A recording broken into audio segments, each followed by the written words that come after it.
പ്രിയമുള്ളവരെ, ഞാൻ ഡാനിയലച്ചൻ. നിങ്ങൾ കേട്ടുകൊണ്ടിരിക്കുന്നത് അസെൻഷൻ നിങ്ങളിലേക്ക് എത്തിക്കുന്ന ഒരു വർഷം കൊണ്ട് വിശുദ്ധ ബൈബിൾ വായിച്ച് മനസ്സിലാക്കാൻ സഹായിക്കുന്ന ബൈബിളിനെ ഇയർ എന്ന മലയാളം പോഡ്കാസ്റ്റാണ്. ഈ പോഡ്കാസ്റ്റിലൂടെ നാം ദൈവത്തിൻ്റെ സ്വരം വചനത്തിലൂടെ ശ്രവിച്ച് ദൈവത്തിൻ്റെ കണ്ണുകളിലൂടെ നമ്മുടെ ജീവിതത്തെ വായിച്ചെടുക്കാൻ പരിശ്രമിക്കുന്നു. The great adventure Bible timeline എന്ന വായനാ സഹായിയുടെ സഹായത്തോടെയാണ് ഉൽപ്പത്തി മുതൽ വെളിപാട് വരെയുള്ള 73 പുസ്തകങ്ങളിലൂടെ മനുഷ്യരക്ഷയുടെ കഥ എങ്ങനെ ദൈവം ഒരു സംഭവമായി അവതരിപ്പിക്കുന്നുവെന്ന് നാം മനസ്സിലാക്കാൻ ശ്രമിക്കുന്നത്. ഒപ്പം ഈ കഥയിൽ വായനക്കാരായ നമ്മളെങ്ങനെ ഉൾപ്പെട്ടിരിക്കുന്നുവെന്ന് തിരിച്ചറിയാനും നാം പരിശ്രമിക്കുന്നു.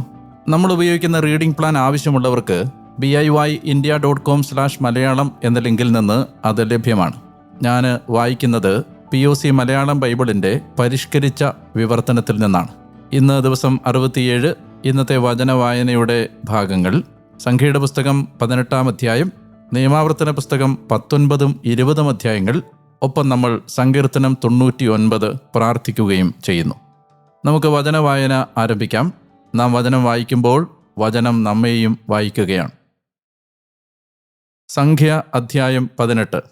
കർത്താവ് അഹ്റോനോട് അരുൾ ചെയ്തു, വിശുദ്ധ സ്ഥലത്തെ സംബന്ധിച്ച കുറ്റത്തിന് നീയും നിന്റെ പുത്രന്മാരും നിന്നോടൊപ്പം നിന്റെ പിതൃഭവനവും ഉത്തരവാദിയായിരിക്കും.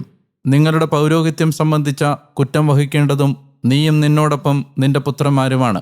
നീയും നിന്നോടൊപ്പം നിന്റെ പുത്രന്മാരും സാക്ഷ്യകൂടാരത്തിന് മുമ്പിലായിരിക്കുമ്പോൾ നിന്നോട് ചേരുന്നതിനും നിന്നെ സഹായിക്കുന്നതിനും നിന്റെ സഹോദരന്മാരെ കൂടി, അതായത് നിന്റെ പിതൃഗോത്രമായ ലേവി ശാഖയെ നിന്നോട് കൂടെ കൊണ്ടുവരണം. നിന്റെ ചുമതലയിലും കൂടാരം മുഴുവൻ്റെയും ആവശ്യകതയിലും അവർ ജാഗരൂകരാകണം. അവരും നിങ്ങളും മരിക്കാതിരിക്കേണ്ടതിന് വിശുദ്ധ സ്ഥലത്തെ ഉപകരണങ്ങളെയോ ബലിപീഠത്തെയോ അവർ സമീപിക്കരുതെന്ന് മാത്രം. അവർ നിന്നോടുകൂടെ ചേർന്ന് സമാഗമ കൂടാര ശുശ്രൂഷയും കൂടാര ജോലി മുഴുവനും നിർവഹിക്കണം. അന്യൻ നിങ്ങളെ സമീപിക്കരുത്. ഇസ്രായേല്യരുടെ മേൽ ഇനിയൊരു ക്രോധം ഉണ്ടാകാതിരിക്കാൻ വിശുദ്ധ സ്ഥലത്തിൻ്റെ ശുശ്രൂഷയും ബലിപീഠത്തിൻ്റെ ശുശ്രൂഷയും നിങ്ങളാണ് കൈകാര്യം ചെയ്യേണ്ടത്. ഇതാ, സമാഗമ കൂടാരത്തിൽ ശുശ്രൂഷ ചെയ്യുന്നതിന് നിങ്ങൾക്ക് വേണ്ടി കർത്താവിന് നൽകപ്പെട്ട സമ്മാനമായി നിങ്ങളുടെ ലേവായ സഹോദരന്മാരെ ഇസ്രായേല്യരുടെ ഇടയിൽ നിന്ന് ഞാൻ സ്വീകരിച്ചിരിക്കുന്നു. ബലിപീഠത്തിൻ്റെ ഓരോ കാര്യം സംബന്ധിച്ചും തിരശ്ശീലയുടെ അകം സംബന്ധിച്ചുമുള്ള നിങ്ങളുടെ പുരോഹിത ശുശ്രൂഷ നീയും നിന്നോടൊപ്പം നിന്റെ പുത്രന്മാരും പാലിക്കുകയും അനുഷ്ഠിക്കുകയും വേണം. ഞാൻ നൽകുന്ന നിങ്ങളുടെ പൗരോഹിത്യം ദാന ശുശ്രൂഷയാണ്. അതിനെ സമീപിക്കുന്ന അന്യൻ കൊല്ലപ്പെടണം. പുരോഹിതരുടെ ഓഹരി. കർത്താവ് അഹ്റോനോട് വചിച്ചു, ഇതാ, എൻ്റെ കാണിക്കകളുടെ മേൽനോട്ടം ഞാൻ നിനക്ക് നൽകിയിരിക്കുന്നു. ഇസ്രായേല്യരുടെ എല്ലാ വിശുദ്ധ വസ്തുക്കൾക്കുമുള്ള ഓഹരിയായി ഞാൻ അവ നിനക്കും നിന്റെ പുത്രന്മാർക്കും ഒരു ശാശ്വത ചട്ടമായി നൽകിയിരിക്കുന്നു. അഗ്നിയിലെ അർപ്പണത്തിൽ നിന്നുള്ള അതിവിശുദ്ധ വസ്തുക്കളിൽ നിന്ന് ഇത് നിനക്കുള്ളതായിരിക്കും. അവരുടെ ഓരോ ധാന്യയാഗത്തിൻ്റേതും ഓരോ പാപമുക്തിയാഗത്തിൻ്റേതും ഓരോ പ്രായശ്ചിത്തയാഗത്തിൻ്റേതുമായി അവർ എനിക്കായി അർപ്പിക്കുന്ന അവരുടെ ഓരോ കാണിക്കയും അത് നിനക്കും നിന്റെ പുത്രന്മാർക്കുമുള്ള അതിവിശുദ്ധ വസ്തുവായിരിക്കും. അതിവിശുദ്ധ വസ്തുവായി നീ അത് ഭക്ഷിക്കണം. പുരുഷന്മാർക്കെല്ലാം അത് ഭക്ഷിക്കാം. അത് നിനക്ക് വിശുദ്ധമാണ്. ഇതും നിനക്കുള്ളതായിരിക്കും. ഇസ്രായേല്യരുടെ എല്ലാ നീരാജനങ്ങൾക്കുമായുള്ള അവരുടെ സമ്മാന കാഴ്ച. അവ നിനക്കും നിന്റെ പുത്രന്മാർക്കും നിന്നോടൊപ്പമുള്ള നിന്റെ പുത്രിമാർക്കും ശാശ്വത വിഹിതമായി ഞാൻ തന്നിരിക്കുന്നു. നിന്റെ ഭവനത്തിൽ ശുദ്ധിയുള്ള ആർക്കും അത് ഭക്ഷിക്കാം. എണ്ണയുടെ വിശിഷ്ട ഭാഗവും പുതുവീഞ്ഞിൻ്റെയും ധാന്യത്തിൻ്റെയും വിശിഷ്ട ഭാഗവും, അതായത് അവർ കർത്താവിന് തരുന്ന അവയുടെ ആദ്യഫലം ഞാൻ നിനക്ക് നൽകുന്നു. അവർ കർത്താവിന് കൊണ്ടുവരുന്ന തങ്ങളുടെ ദേശത്തുള്ള എല്ലാറ്റിൻ്റെയും ആദ്യഫലങ്ങൾ നിനക്കുള്ളതായിരിക്കും. നിന്റെ ഭവനത്തിൽ ശുദ്ധിയുള്ള ആർക്കും അത് ഭക്ഷിക്കാം. ഇസ്രായേലിൽ സമർപ്പിത വസ്തുവായതൊക്കെയും നിനക്കുള്ളതായിരിക്കും. മനുഷ്യനിലാകട്ടെ മൃഗത്തിലാകട്ടെ എല്ലാ ശരീരികളുടെയും ഗർഭപാത്രം തുറക്കുന്നത് അവർ കർത്താവിന് സമർപ്പിക്കുന്നത് നിനക്കുള്ളതായിരിക്കും. മനുഷ്യൻ്റെ ആദിജാതനെ തീർച്ചയായും നീ വീണ്ടെടുക്കണമെന്ന് മാത്രം. മലിനമൃഗത്തിൻ്റെ കടിഞ്ഞൂലിനെയും വീണ്ടെടുക്കണം. 1 മാസം പ്രായമാകുമ്പോൾ മുതലാണ് അതിൻ്റെ വീണ്ടെടുപ്പുണ്ടാകേണ്ടത്. നിന്റെ മതിപ്പ് വിലയനുസരിച്ച് വിശുദ്ധ സ്ഥലത്തെ 20 ഗേരാ ഷെക്കൽ പ്രകാരം 5 ഷെക്കൽ വെള്ളിക്കായിരിക്കണം നീ വീണ്ടെടുക്കേണ്ടത്. എന്നാൽ കാളയുടെ കടിഞ്ഞൂലിനെയോ ചെമ്മരിയാടിൻ്റെ കടിഞ്ഞൂലിനെയോ കോലാടിൻ്റെ കടിഞ്ഞൂലിനെയോ നീ വീണ്ടെടുക്കേണ്ടതില്ല. അവ വിശുദ്ധിയുള്ളതാണ്. അവയുടെ രക്തം ബലിപീഠത്തിന്മേൽ തളിക്കുകയും മേധസ് കർത്താവിന് അഗ്നിയിലുള്ള സുരഭില പരിമളാർപ്പണമായി ധൂമിക്കുകയും വേണം. അവയുടെ മാംസം നീരാജന നെഞ്ചുപോലെയും വലത്തെ കാൽക്കുറക് പോലെയും നിനക്കുള്ളതാണ്. ഇസ്രായേല്യർ കർത്താവിന് ഉയർത്തുന്ന വിശുദ്ധ വസ്തുക്കളുടെ കാണിക്കകളെല്ലാം നിനക്കും നിന്റെ പുത്രന്മാർക്കും നിന്നോടൊപ്പമുള്ള നിന്റെ പുത്രിമാർക്കും ശാശ്വത വിഹിതമായി ഞാൻ നൽകുന്നു. കർത്താവിൻ്റെ സന്നിധിയിൽ നിനക്കും നിന്നോടൊപ്പം നിന്റെ സന്തതിക്കും ശാശ്വതമായ ഉപ്പിൻ്റെ ഉടമ്പടിയായിരിക്കും അത്. കർത്താവ് അഹ്റോനോട് അരുൾ ചെയ്തു, അവരുടെ നാട്ടിൽ നീ അവകാശിയാവുകയില്ല, അവരുടെ ഇടയിൽ നിനക്ക് ഓഹരിയും ഉണ്ടായിരിക്കുകയില്ല. ഞാനാണ് ഇസ്രായേല്യരുടെ ഇടയിൽ നിന്റെ ഓഹരിയും നിന്റെ അവകാശവും. ദശാംശം ലേവ്യരുടെ അവകാശം. സമാഗമ കൂടാര ശുശ്രൂഷയ്ക്കായി ലേവ്യർ നിർവഹിക്കുന്ന അവരുടെ ജോലിക്ക് പകരമായി ഇസ്രായേലിലെ ദശാംശം ഓരോന്നും അവർക്ക് അവകാശമായി ഞാൻ നൽകിയിരിക്കുന്നു. പാപമേറ്റ് മരിക്കത്തക്ക വിധം ഇനിയും ഇസ്രായേല്യർ സമാഗമ കൂടാരത്തെ സമീപിക്കരുത്. നിങ്ങളുടെ തലമുറകൾക്ക് ശാശ്വത ചട്ടമായി ലേവായൻ തന്നെ സമാഗമ കൂടാരത്തിൻ്റെ ശുശ്രൂഷ നിർവഹിക്കണം. തങ്ങളുടെ കുറ്റം അവർ വഹിക്കുകയും വേണം. ഇസ്രായേല്യരുടെ ഇടയിൽ അവർ അവകാശം സ്വന്തമാക്കുകയില്ല. കർത്താവിന് കാണിക്കയായി ഇസ്രായേല്യർ ഉയർത്തുന്ന അവരുടെ ദശാംശം ലേവായർക്ക് അവകാശമായി ഞാൻ നൽകിയിരിക്കുന്നു എന്നതുകൊണ്ടാണ് ഇസ്രായേല്യരുടെ ഇടയിൽ അവർ അവകാശം സ്വന്തമാക്കുകയില്ല എന്ന് ഞാൻ അവരോട് പറഞ്ഞത്. കർത്താവ് മോശയോട് ഇപ്രകാരം വചിച്ചു, നീ ലേവായരോട് പ്രഖ്യാപിച്ച് അവരോട് പറയണം, ഇസ്രായേല്യരിൽ നിന്ന് നിങ്ങളുടെ അവകാശമായി ഞാൻ തരുന്ന ദശാംശം നിങ്ങൾ അവരിൽ നിന്ന് സ്വീകരിക്കുമ്പോൾ ആ ദശാംശത്തിൽ നിന്ന് ഒരു ദശാംശം കർത്താവിന് കാണിക്കയായി സമർപ്പിക്കണം. നിങ്ങളുടെ കാണിക്ക മെതിക്കളത്തിൽ നിന്നുള്ള ധാന്യം പോലെയും ചക്കിൽ നിന്നുള്ള നിറവ് പോലെയും നിങ്ങൾക്കായി പരിഗണിക്കപ്പെടും. അങ്ങനെ ഇസ്രായേല്യരിൽ നിന്ന് നിങ്ങൾ സ്വീകരിക്കുന്ന എല്ലാവിധ ദശാംശങ്ങളിൽ നിന്ന് നിങ്ങളും കർത്താവിൻ്റെ കാണിക്ക സമർപ്പിക്കണം. പുരോഹിതനായ അഹ്റോന് അതിൽ നിന്ന് കർത്താവിൻ്റെ കാണിക്ക നിങ്ങൾ കൊടുക്കേണ്ടതാണ്. നിങ്ങളുടെ സമ്മാനങ്ങൾ ഓരോന്നിലും നിന്ന് അതിൻ്റെ ഉത്തമമായ എല്ലാറ്റിലും നിന്ന് അതിൻ്റെ വിശുദ്ധ വസ്തു നിങ്ങൾ കർത്താവിനുള്ള കാണിക്കയായി സമർപ്പിക്കണം. അതിൽ നിന്നുള്ള ഉത്തമ ഭാഗം നിങ്ങൾ സമർപ്പിച്ചു കഴിയുമ്പോൾ ബാക്കിയുള്ളത് ലേവായർക്കായി മെതിക്കളത്തിൽ നിന്നുള്ള ഉൽപ്പന്നം പോലെയും ചക്കിൽ നിന്നുള്ള ഉൽപ്പന്നം പോലെയും പരിഗണിക്കപ്പെടും എന്ന് നീ അവരോട് പറയണം. അത് സമാഗമ കൂടാരത്തിൽ നിങ്ങളുടെ ജോലിക്ക് പ്രതിഫലമായ വേതനം തന്നെയാകയാൽ നിങ്ങൾക്കും നിങ്ങളുടെ കുടുംബത്തിനും ഏത് സ്ഥലത്ത് വെച്ചും അത് ഭക്ഷിക്കാം. അതിൽ നിന്ന് ഉത്തമ ഭാഗം നിങ്ങൾ സമർപ്പിച്ചിരിക്കയാൽ അതിനെപ്രതി നിങ്ങൾ പാപമേൽക്കേണ്ടി വരില്ല. ഇസ്രായേല്യരുടെ വിശുദ്ധ വസ്തുക്കൾ നിങ്ങൾ ദുഷിപ്പിച്ചിട്ടില്ലാത്തതിനാൽ നിങ്ങൾ മരിക്കുകയില്ല. നിയമാവർത്തനം അധ്യായം 19. ജോർദാനിക്കരെയുള്ള അഭയനഗരങ്ങൾ. നിന്റെ ദൈവമായ കർത്താവ് ജനതകളെ നശിപ്പിക്കുകയും അവരുടെ ഭൂമിയാണല്ലോ നിന്റെ ദൈവമായ കർത്താവ് നിനക്ക് നൽകാൻ പോകുന്നത്. അവരെ നീ നിഷ്കാസനം ചെയ്യുകയും അവരുടെ പട്ടണങ്ങളിലും ഭവനങ്ങളിലും നീ താമസമാക്കുകയും ചെയ്യുമ്പോൾ നിന്റെ ദൈവമായ കർത്താവ് നിനക്ക് അവകാശമാക്കാൻ തരുന്ന നിന്റെ ദേശത്ത് നിനക്കായി 3 പട്ടണങ്ങൾ നീ വേർതിരിക്കണം. ഏത് കൊലപാതകിക്കും അവിടേക്ക് പലായനം ചെയ്യാൻ ഇടയാകത്തക്ക വിധം നിന്റെ ദൈവമായ കർത്താവ് നിനക്ക് അത് അവകാശമാക്കാൻ ഇടവരുത്തുന്ന നിന്റെ ഭൂപ്രദേശം നീ 3ആയി വിഭജിച്ച് നിനക്കായി വഴി തയ്യാറാക്കണം. തൻ്റെ അയൽക്കാരനെ മനഃപൂർവ്വമല്ലാതെ പ്രഹരിക്കുകയും അവനോട് പൂർവ്വവിദ്വേഷം ഇല്ലാതിരിക്കുകയും അവിടേക്ക് പലായനം ചെയ്ത് ജീവിക്കുകയും ചെയ്യുന്ന കൊലപാതകയെ സംബന്ധിക്കുന്ന വ്യവസ്ഥ ഇതാണ്. തൻ്റെ അയൽക്കാരൻ്റെ മരങ്ങൾ മുറിക്കാൻ ഒരുവൻ വനത്തിൽ പോകുകയും മരം മുറിക്കാനായി കോടാലി കൊണ്ട് തൻ്റെ കൈ ആയുകയും കോടാലി തടിയിൽ നിന്ന് തെറിച്ച് തൻ്റെ അയൽക്കാരൻ്റെ മേൽ പതിക്കുകയും തന്മൂലം അവൻ മരിക്കുകയും ചെയ്താൽ ആ പട്ടണങ്ങളിലൊന്നിലേക്ക് അവൻ പലായനം ചെയ്ത് ജീവിക്കട്ടെ. അവൻ അയാളോട് പൂർവ്വവിദ്വേഷം ഇല്ലാതിരുന്നതിനാൽ അവന് മരണത്തിൻ്റെ ഉത്തരവാദിത്വമില്ലാതിരിക്കെ രക്തപ്രതികാരിയുടെ ഹൃദയം കോപാക്രാന്തമാകയാൽ കൊലപാതകിയെ പിന്തുടരാതിരിക്കാനും വഴിയേറെയായതുകൊണ്ട് അവനെ മറികടന്ന് ജീവൻ ഹനിക്കാതിരിക്കാനുമാണിത്. അതിനാലാണ് 3 പട്ടണങ്ങൾ നീ നിനക്കായി വേർതിരിക്കണമെന്ന് ഞാൻ നിന്നോട് കൽപ്പിക്കുന്നത്. നിന്റെ ദൈവമായ കർത്താവ് നിന്റെ പിതാക്കന്മാരോട് ശപഥം ചെയ്തിട്ടുള്ളതുപോലെ അവിടുന്ന് നിന്റെ അതിർത്തി വലുതാക്കുകയും നിന്റെ പിതാക്കന്മാർക്ക് നൽകുമെന്ന് അവിടുന്ന് പറഞ്ഞ ദേശം മുഴുവനും നിനക്ക് നൽകുകയും എക്കാലവും നിന്റെ ദൈവമായ കർത്താവിനെ സ്നേഹിക്കാനും അവിടുത്തെ വഴികളിൽ ചരിക്കാനും ഞാൻ ഇന്ന് നിന്നെ അനുശാസിക്കുന്ന ഈ കൽപ്പന ഓരോന്നും നിവർത്തിക്കാൻ നീ ശ്രദ്ധിക്കുകയും ചെയ്താൽ ഇനിയും 3 പട്ടണങ്ങൾ ആ 3നോട് നീ ചേർക്കും. അങ്ങനെ നിന്റെ ദൈവമായ കർത്താവ് നിനക്ക് അവകാശമായി തരുന്ന നിന്റെ ദേശത്ത് നിഷ്കളങ്ക രക്തം ചിന്തപ്പെടാതെയും നിന്റെ മേൽ രക്തക്കുറ്റം ഉണ്ടാകാതെയും ഇരിക്കും. ഒരാൾ തൻ്റെ അയൽക്കാരനെ വെറുത്ത് അവന് വേണ്ടി പതിയിരിക്കുകയും അവനെതിരെ ഉണർന്ന് അവനെ മാരകമായി പ്രഹരിക്കുകയും അങ്ങനെ അവൻ മരിക്കുകയും ചെയ്തു വന്നിരിക്കട്ടെ. അയാൾ ആ പട്ടണങ്ങളിലൊന്നിലേക്ക് പലായനം ചെയ്താൽ അയാളുടെ പട്ടണത്തിലെ ശ്രേഷ്ഠന്മാർ ആളയച്ച് അയാളെ അവിടെ നിന്ന് പിടിച്ച് രക്തപ്രതികാരിയുടെ കയ്യിൽ ഏൽപ്പിക്കണം. അങ്ങനെ അയാൾ മരിക്കണം. നിന്റെ കണ്ണ് അവനോട് ദയ കാട്ടരുത്. ഇസ്രായേലിൽ നിന്ന് നിഷ്കളങ്ക രക്തത്തെ പ്രതിയുള്ള കുറ്റം നീ നിർമ്മാർജ്ജനം ചെയ്യണം. അപ്പോൾ നിനക്ക് നന്മയുണ്ടാകും. നിന്റെ ദൈവമായ കർത്താവ് അവകാശമാക്കാൻ നിനക്ക് നൽകുന്ന ദേശത്ത് നീ സ്വന്തമാക്കുന്ന നിന്റെ അവകാശത്തിൽ പൂർവികർ വേർതിരിച്ചിട്ടുള്ള നിന്റെ അയൽക്കാരൻ്റെ അതിർത്തി നീ മാറ്റരുത്. സാക്ഷികൾ. ഒരു വ്യക്തിക്കെതിരെ അയാളുടെ ഏതെങ്കിലും കുറ്റത്തിനും തെറ്റിനും, അതായത് അയാൾ ചെയ്ത ഏതെങ്കിലും പാപത്തിന് എതിരെ ഏകസാക്ഷ്യം നിലനിൽക്കുകയില്ല. 2 സാക്ഷികളുടെ മൊഴിയനുസരിച്ചോ 3 സാക്ഷികളുടെ മൊഴിയനുസരിച്ചോ ആണ് ഒരു കാര്യം നിലനിൽക്കുന്നത്. ഒരു കള്ളസാക്ഷി ഒരാൾക്കെതിരെ അപഭ്രംശം ആരോപിക്കാൻ എഴുന്നേറ്റാൽ തമ്മിൽ വ്യവഹാരമുള്ള ആ 2 ആളുകളും അക്കാലത്തെ പുരോഹിതന്മാരുടെയും ന്യായാധിപന്മാരുടെയും മുമ്പിൽ കർത്തൃസന്നിധിയിൽ നിൽക്കണം. ന്യായാധിപന്മാർ സൂക്ഷ്മമായി അന്വേഷിക്കുമ്പോൾ ഇതാ സാക്ഷി വ്യാജസാക്ഷി തന്നെ, അവൻ തൻ്റെ സഹോദരനെതിരായി വ്യാജം ആരോപിച്ചിരിക്കുന്നു. അപ്പോൾ തൻ്റെ സഹോദരനോട് ചെയ്യാൻ അവൻ പദ്ധതിയിട്ടിരുന്നത് പോലെ തന്നെ അവനോട് നിങ്ങൾ ചെയ്യണം. അങ്ങനെ ആ തിന്മ നിന്റെ ഇടയിൽ നിന്ന് നീ ഉന്മൂലനം ചെയ്യണം. ബാക്കിയുള്ളവർ അത് കേട്ട് ഭയപ്പെടണം. മേലിൽ ഇതുപോലൊരു ദുഷ്കാര്യം നിന്റെ ഇടയിൽ പ്രവർത്തിക്കാൻ അവർ തുനിയാതിരിക്കട്ടെ. നിന്റെ കണ്ണ് അവനോട് ദയ കാട്ടരുത്. ജീവന് പകരം ജീവൻ, കണ്ണിന് പകരം കണ്ണ്, പല്ലിന് പകരം പല്ല്, കൈക്ക് പകരം കൈ, കാലിന് പകരം കാല്.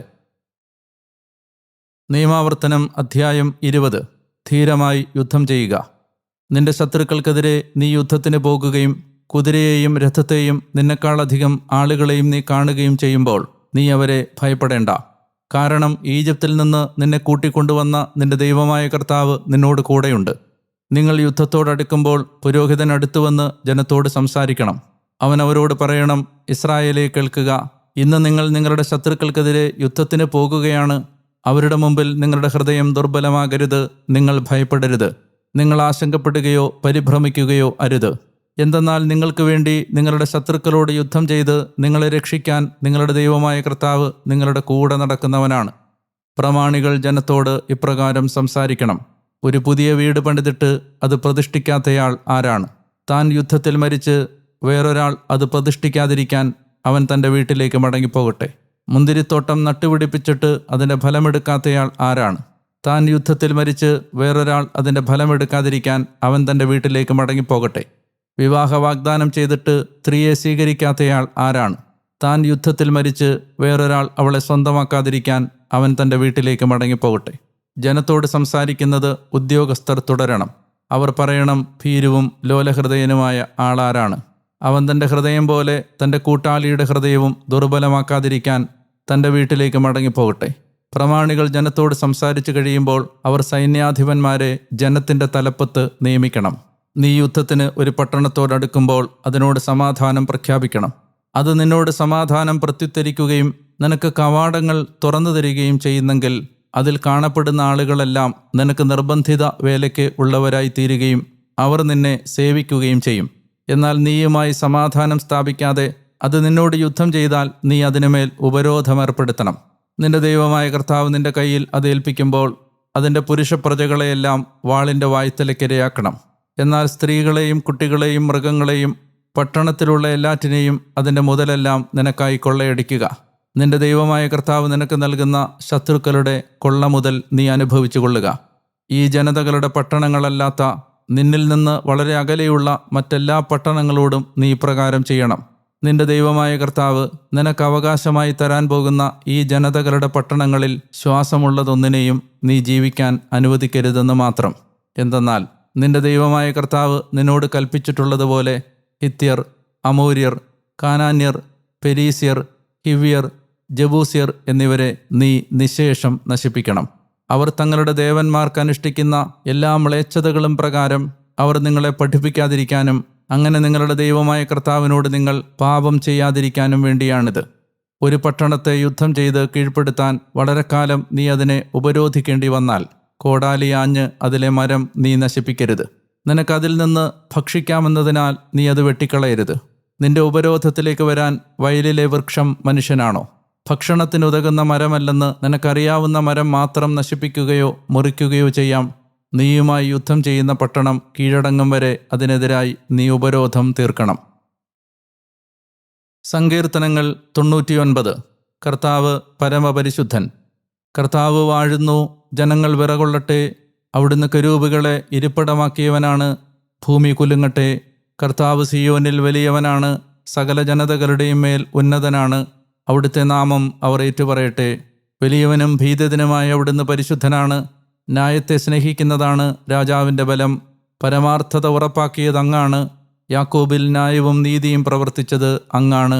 നമ്മുടെ ദൈവമായ കർത്താവിനെ പുകഴ്ത്തുവിൻ, തൃപ്പാദപീഠത്തിങ്കൽ പ്രണമിക്കുവിൻ. അവിടുന്ന് പരിശുദ്ധനാണ്. അവിടുത്തെ പുരോഹിതന്മാർക്കിടയിൽ മോശയും അഹ്റോനുമുണ്ട്. തിരുനാമം വിളിച്ചപേക്ഷിക്കുന്നവർക്കിടയിൽ സാമുവേലും. കർത്താവിൻ്റെ പക്കൽ വിളിച്ചപേക്ഷിച്ചപ്പോൾ അവിടുന്ന് അവർക്ക് ഉത്തരമരുളി. മേഘസ്തംഭത്തിൽ അവിടുന്ന് അവരോട് സംസാരിച്ചു. അവർ അവിടുത്തെ സാക്ഷ്യങ്ങൾ കാത്തുസൂക്ഷിച്ചു. അവിടുന്നാണ് അവർക്ക് ചട്ടം നൽകിയത്. ഞങ്ങളുടെ ദൈവമായ കർത്താവേ, അങ്ങ് അവർക്ക് ഉത്തരമരുളി. അങ്ങ് അവർക്ക് ക്ഷമിക്കുന്ന ദൈവമായിരുന്നു, അവരുടെ ചെയ്തികളെ പ്രതി ശിക്ഷ നൽകുന്നവനും. നമ്മുടെ ദൈവമായ കർത്താവിനെ പുകഴ്ത്തുവിൻ, അവിടുത്തെ വിശുദ്ധ പർവ്വതത്തിൽ വണക്കമർപ്പിക്കുവിൻ. എന്തെന്നാൽ നമ്മുടെ ദൈവമായ കർത്താവ് പരിശുദ്ധനാണ്. പ്രിയപ്പെട്ട സഹോദരങ്ങളെ, 67-ാമത്തെ ദിവസം കർത്താവിൻ്റെ വചനം വായിക്കാനും കേൾക്കാനും ധ്യാനിക്കാനും 67 ദിവസങ്ങൾ പിന്നിടാൻ കർത്താവ് നമ്മെ സഹായിക്കുകയും ചെയ്തു. പുരോഹിതന്മാർക്ക് ലേവ്യർക്കുള്ള അവകാശത്തെയും കടമകളെയും കുറിച്ചുള്ള പ്രതിപാദനമാണ് നമ്മൾ ആദ്യം വായിച്ചത്. വാഗ്ദത്ത ദേശത്ത് ലേവ്യർക്ക് മാത്രം ഭൂമി അവകാശമായി ദൈവമായ കർത്താവ് നൽകിയിരുന്നില്ല. 18-ാം അധ്യായത്തിൻ്റെ 21-ാമത്തെ വാക്യം പറയുന്നത് ദൈവമായിരിക്കും അവരുടെ അവകാശവും ഓഹരിയും എന്നാണ്. ഇതര ഗോത്രങ്ങൾ നൽകിയിരുന്ന ദശാംശം മാത്രമായിരുന്നു ലേവ്യരുടെ ജീവനാംശവും അതിജീവന മാർഗവും. ഇത് പുരോഹിതരെയും ലേവ്യരെയും മാത്രം സംബന്ധിക്കുന്ന ഒരു നിയമം എന്നതിനപ്പുറത്ത് ഇതെല്ലാവർക്കും, എല്ലാ ദൈവമക്കൾക്കും ബാധകമായ നിയമമാണ്. ഞാൻ ഉദ്ദേശിക്കുന്നത്, ദൈവമാണ് നമ്മുടെ ആത്യന്തികമായ ഓഹരിയും അവകാശവും. വീടും വാഹനവും വസ്തുവകകളും സമ്പാദിക്കുന്നത് ഒരു പാപമല്ല, ഒരു കുറ്റമല്ല. എന്നാൽ ഇവയോടൊക്കെ ഒരു നിശ്ചിതമായ അകലവും വിരക്തിയും ദൈവത്തിൻ്റെ മക്കൾ എന്ന നിലയിൽ നമ്മൾ പാലിക്കേണ്ടതുണ്ട്. അവയുടെ ഭൗതിക സമ്പത്തിൻ്റെ സമ്പാദനത്തെക്കാൾ ദൈവസമ്പാദനത്തിലാണ് നാം തീക്ഷ്ണത കാണിക്കേണ്ടത്. ലോക നേട്ടങ്ങൾ ഉണ്ടായാലും നഷ്ടപ്പെട്ടാലും, ഉണ്ടാകുമ്പോൾ അമിതമായ സന്തോഷമോ നഷ്ടപ്പെടുമ്പോൾ അത് വലിയൊരു ആഘാതമോ വിശ്വാസികളിൽ ഉണ്ടാക്കാതിരിക്കാൻ ഉണ്ടാകാത്ത വിധം നമ്മൾ ലോക വസ്തുക്കളോട് ഒരകലം സൂക്ഷിക്കേണ്ടതുണ്ട്. ദൈവമാണ് സർവപ്രധാനം, ദൈവസമ്പാദനമാണ് സർവപ്രധാനം. അതുകൊണ്ടാണ് അപ്പോസ്തലന്മാർ പഠിപ്പിച്ചത്, ലോകത്തോടുള്ള മൈത്രി ദൈവത്തോടുള്ള ശത്രുതയാണ്. കോറഹിൻ്റെയും കൂട്ടരുടെയും കലാപത്തിൻ്റെയും കലഹത്തിൻ്റെയും പശ്ചാത്തലത്തിലാണ് ഈ പുരോഹിതന്മാരുടെ അവകാശങ്ങളും ഓഹരിയും അവരുടെ ഉത്തരവാദിത്തങ്ങളുമൊക്കെ ദൈവം ഒരിക്കൽ കൂടി ഓർമ്മിപ്പിക്കുന്നത്. ദൈവം സ്വന്തമാക്കിയ, ദൈവം തിരഞ്ഞെടുത്ത, ദൈവത്തോട് ഏറ്റവും അടുത്ത് നിൽക്കുന്ന ആളുകൾ കൂടുതൽ പരിഗണന അർഹിക്കുന്നു എന്നതുപോലെ തന്നെയാണ് അവർക്ക് കൂടുതൽ ഉത്തരവാദിത്വ ബോധം ഉണ്ടാകണമെന്ന ദൈവത്തിൻ്റെ നിഷ്കർഷയും നിർബന്ധവും. വിശ്വാസികൾ എന്ന നിലയിൽ, മാമോദീസ സ്വീകരിച്ചവരെന്ന നിലയിൽ, ക്രിസ്ത്യാനികളെന്ന നിലയിൽ ഇതുമാത്രം ഉയർന്ന ഒരു ജീവിത നിലവാരം ദൈവം നമ്മിൽ നിന്ന് പ്രതീക്ഷിക്കുന്നുണ്ട് എന്ന് നമ്മൾ എപ്പോഴെങ്കിലും ഓർക്കാറുണ്ടോ? ഒരു പുരോഹിതൻ എന്ന നിലയിൽ, ഒരു സന്യാസിനി, ഒരു സന്യാസി എന്ന നിലയിൽ, ഒരു ക്രിസ്തീയ വിശ്വാസി എന്ന നിലയിൽ, കുർബാനയ്ക്ക് പോകുന്ന, പള്ളിയിൽ പോകുന്ന, പ്രാർത്ഥിക്കുന്ന, ബൈബിൾ വായിക്കുന്ന, ഒരു ക്രിസ്ത്യൻ നാമം വഹിക്കുന്ന ഒരാളെന്ന നിലയിൽ ലോകം നമ്മളിൽ നിന്ന് ഉന്നതമായൊരു ജീവിത നിലവാരവും ഉന്നതമായ കുലീനമായ പെരുമാറ്റവും പ്രതീക്ഷിക്കുന്നുണ്ട് എന്ന് നമ്മളെപ്പോഴെങ്കിലും ഓർത്തിട്ടുണ്ടോ? ഇത് ദൈവം നമ്മിൽ നിന്ന് ആഗ്രഹിക്കുന്നു, ലോകം നമ്മിൽ നിന്ന് ആഗ്രഹിക്കുന്നു. ആ ഓർമ്മപ്പെടുത്തലാണ് ഈ വായനകളിലൂടെ നമുക്ക് ലഭിക്കുന്ന വളരെ പ്രധാനപ്പെട്ട ഒരു സൂചന. കർത്താവായ ദൈവമേ, ഈ ദിവസത്തെ ഓർത്ത് ഞാൻ അങ്ങേക്ക് നന്ദി പറയുന്നു. അങ്ങയുടെ കാരുണ്യം എത്ര വലുതാണ് എന്ന് തിരിച്ചറിയുന്നു. മാമോദീസായിലൂടെ രാജകീയ പുരോഹിത ഗണത്തിൻ്റെ ഭാഗമായ ഞങ്ങൾ, കർത്താവെ, ഞങ്ങളുടെ ഉത്തരവാദിത്വത്തെക്കുറിച്ച് വളരെ ഗൗരവത്തോടെ ധ്യാനിക്കാനും ചിന്തിക്കാനും മനസ്സിലാക്കാനും ഞങ്ങളെ അവിടുന്ന് സഹായിക്കണമേ. ഞങ്ങളത് മറന്നു പോകാതിരിക്കാൻ ഞങ്ങളെ ഇടയാക്കണമേ. അതുപോലെ ലോകവസ്തുക്കളോട്, ലോകമോഹങ്ങളോട് ഒരകലം പാലിക്കാൻ, ലോകത്ത് ജീവിക്കുമ്പോഴും ലോകത്തിൻ്റേതല്ലാത്തവരായി ജീവിക്കാനുള്ള ഒരു നിർമ്മമതയും വിരക്തിയും ഡിറ്റാച്ച്മെൻറ്റുമെല്ലാം ഞങ്ങളിൽ ഉണ്ടാവുക വളരെ ക്ലേശകരമാണ് എന്ന് ഞങ്ങൾ അറിയുന്നു. അതിനുവേണ്ട കൃപയും കർത്താവെ ഞങ്ങൾക്ക് തരണമേ എന്ന് പ്രാർത്ഥിക്കുന്നു. സ്വർഗത്തിൽ അങ്ങല്ലാതെ ആരാണ് എനിക്കുള്ളത്? ഭൂമിയിലും അങ്ങയല്ലാതെ ഞാൻ ആരെയും ആഗ്രഹിക്കുന്നില്ല. പ്രിയപ്പെട്ടവരെ, നിങ്ങളുടെ ഈ ദിവസം വളരെ അനുഗ്രഹമാവട്ടെ എന്ന് ഞാൻ പ്രാർത്ഥിക്കുന്നു. എനിക്ക് വേണ്ടിയും പ്രാർത്ഥിക്കണം. വിവിധങ്ങളായ സ്ഥലങ്ങളിലിരുന്നാണ് നമ്മൾ ഈ വചന വായനകൾ നടത്തുന്നതും റെക്കോർഡ് ചെയ്യുന്നതും. നിങ്ങൾ ഈ യാത്രകളിൽ എന്നെ ഓർത്ത് പ്രാർത്ഥിക്കണം. ദൈവത്തിൻ്റെ വലിയ അനുഗ്രഹം നിങ്ങൾക്ക് ഉണ്ടാവട്ടെ എന്ന് ഞാൻ ആശംസിക്കുന്നു, പ്രാർത്ഥിക്കുന്നു. ഇപ്പോൾ ഇത് കേട്ടുകൊണ്ടിരിക്കുന്ന ഓഡിയോ പ്ലാറ്റ്ഫോം നിങ്ങൾ സബ്സ്ക്രൈബ് ചെയ്താൽ നിങ്ങൾക്ക് വചനവായനയിൽ മുടക്കമില്ലാതെ പങ്കെടുക്കാൻ കഴിയും. കൂട്ടുകാരോട്, ബന്ധുക്കളോട്, പരിചയക്കാരോട്, സുഹൃത്തുക്കളോട് ഈ ബൈബിളിനെ എന്ന മലയാളം പോഡ്കാസ്റ്റിനെ പരിചയപ്പെടുത്താൻ നിങ്ങൾ ശ്രദ്ധിക്കുമെന്ന് ഞാൻ വിചാരിക്കുന്നു. നാളെ വീണ്ടും ഈ സ്വരം നിങ്ങളുടെ അടുത്തേക്ക് എത്തും വരെ ഞാൻ ഡാനിയേലച്ചൻ, ഞാൻ നിങ്ങൾക്ക് വേണ്ടി പ്രാർത്ഥിച്ചുകൊണ്ടേയിരിക്കുന്നു. അതുവരെ സ്നേഹിക്കുക, പ്രാർത്ഥിക്കുക, ഈശോയെ പങ്കുവെക്കുക. നാളെ വീണ്ടും കാണാമെന്ന പ്രാർത്ഥനയോടെ ബൈ.